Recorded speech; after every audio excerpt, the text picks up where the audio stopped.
بسم الله الرحمن الرحيم إن الحمد لله رب العالمين والصلاة والسلام على محمد وعلى آله وأصحابه أجمعين أما بعد. عن أبي هريرة رضي الله تعالى عنه قال رسول الله صلى الله عليه وسلم أكثروا ذكر هذه اللذات يعني الموتى.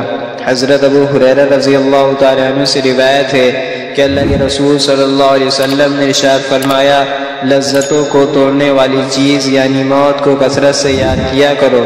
بلا شبہ انسان پر جو چیز سب سے زیادہ اثر انداز ہوتی ہے وہ موت و حیات کا مسئلہ ہے۔ موت جب نگاہوں کے سامنے آ جاتی ہے تو بڑی سی بڑی لذت و راحت بھی عذاب بن جاتی ہے۔ آپ صلی اللہ علیہ وسلم نے ایک مرتبہ لوگوں کو کھلکھلا کر ہنستے ہوئے دیکھا تو فرمایا کہ موت کو زیادہ یاد کیا کرو۔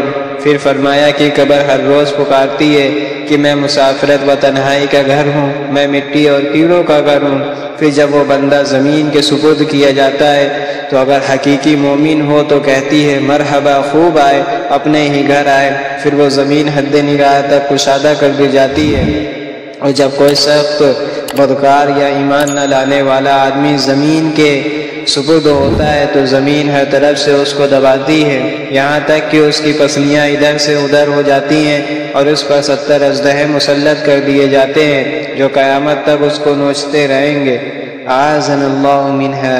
بندے کو آخرت کے اپنے انجام سے کبھی غافل نہ ہونا چاہیے اور موت و قیامت کو یاد کر کر کے مستقل اس کا علاج کرتے رہنا چاہیے کہ یہ تیر بہدف علاج ہے۔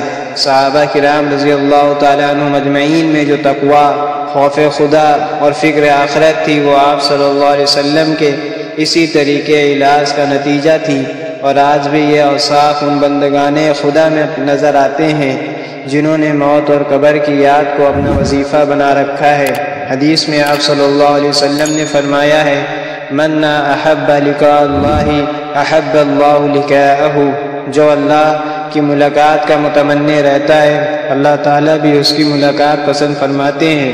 اللہ تعالیٰ ہم سب کو اس حقیقت کو مستحض رکھنے کی توفیق عطا فرمائے جس سے کسی کو مفر نہیں، اور جس میں امیر غریب، چھوٹے بڑے، جوان بوڑھے کی کوئی قید نہیں۔